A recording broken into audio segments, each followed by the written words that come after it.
Hi, this is Terri. Welcome back to my channel. And if you've been following along at all, you've heard me talk about year of 2021 for me being a transition year and 2022 being the year that Terri is completely unleashed. It doesn't mean that I'm completely fixed. I'm always going to have some issues to work through, but at least I will be moving into the next year cleaner and lighter and able to really approach the world the way I was really meant to approach the world.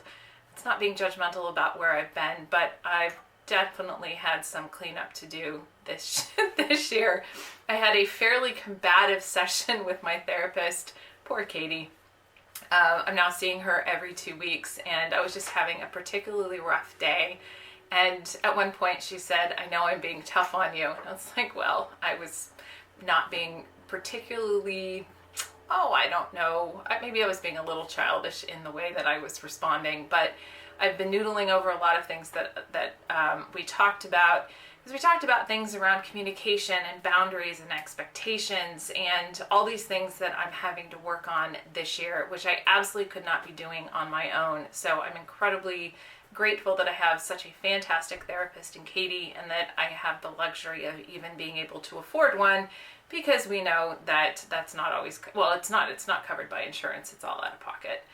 So, yay, therapy. Yeah, if we could just get Adam into therapy, I think we'd all be in a better place.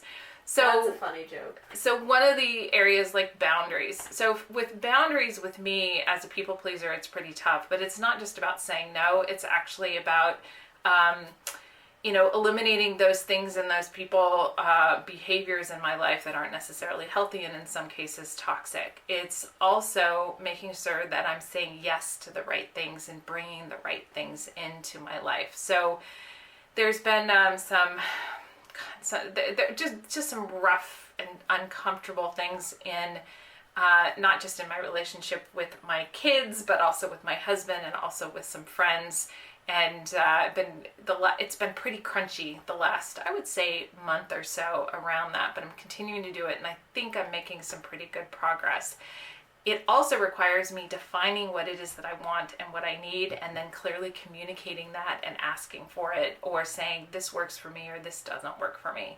And once again, that's hard, and it takes some courage, and sometimes it's my hashtag one brave thing for the day when I articulate this is what I want. Sometimes it's a lot of fun, nudge nudge, wink wink, when I'm communicating things to Zeke, and other times it's not so much fun when I'm communicating things to other people. Why would you include that? That's ew. Because I'm sorry, asking for what you want and need in the bedroom is just, and in a relationship, a romantic relationship, is very important. Well, and speaking of that, it's also communication.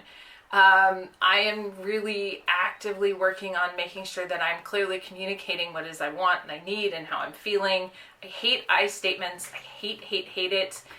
Sorry, Katie, if you're watching this. They just make me want to throw up. But my own therapist also suggests similar tactics of I statements. I hate it. I feel the same as you. Oh, it's bullshit. So I'm really working, Zeke and I are really working on our communication. After nearly 25 years of marriage, we are establishing brand new communication paths and patterns, brand new responses to things. Some of it's working great, other times it's a little crunchy. So that particular day when I was combative with Katie, that was a pretty crunchy day. But the good news is that the way that I communicated and the way that Zeke responded was totally outside of our normal, and we actually got to a really, really good place. I was nervous about him being gone for 16 days, but it wasn't just us not seeing each other for 16 days, because I was in Palm Springs for a couple days before, so it was supposed to be 3 weeks that we were apart, and we've been working really hard on our relationship. And it's good work, and it is work that we are gladly doing, but it's also a lot of work, and it's exhausting some days. Some days it's just like, could this just be easier? But when you're forging new paths, whether it's new boundaries or communication or, any of these things, it's all for the good. But it also can be really, really hard work. I know there's goodness on the other side, which is my incentive and my motivation to keep moving on this. Every time I develop a new behavior in one aspect of my life, it actually has a positive ripple effect in other aspects of my life. So speaking of which, other aspects, work and consulting, not really making a lot of changes there. I am trying to change the way that I'm parenting and communicating to give my kids more space and freedom, at the same time providing some structure so that they don't think it's a complete free-for-all.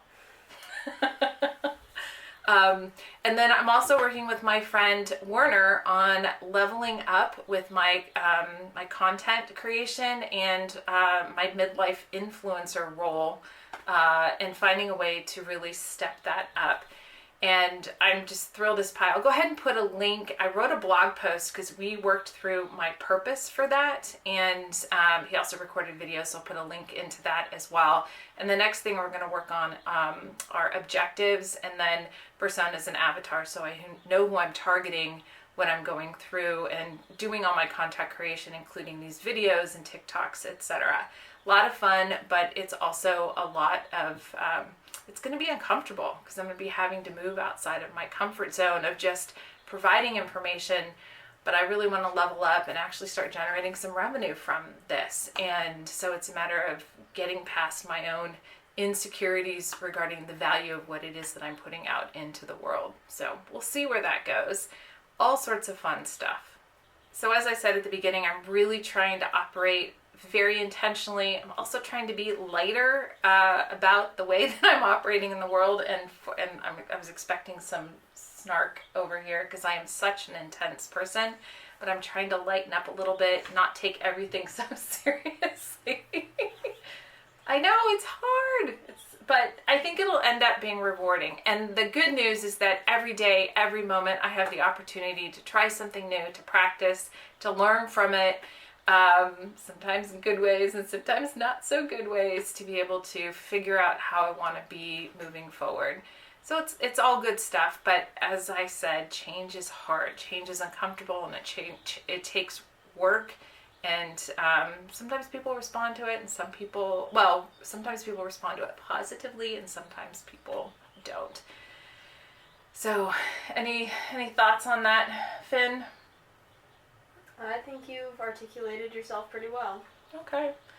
So, once again, there's goodness on the other side, and I will bring you along on the journey so that if you are feeling like you need to change something up, maybe some of my ideas will inspire you to take some action of your own. And whenever you do, make sure that you're letting go of perfection, you're taking some of those risks, and above all else, I sure hope you're having fun.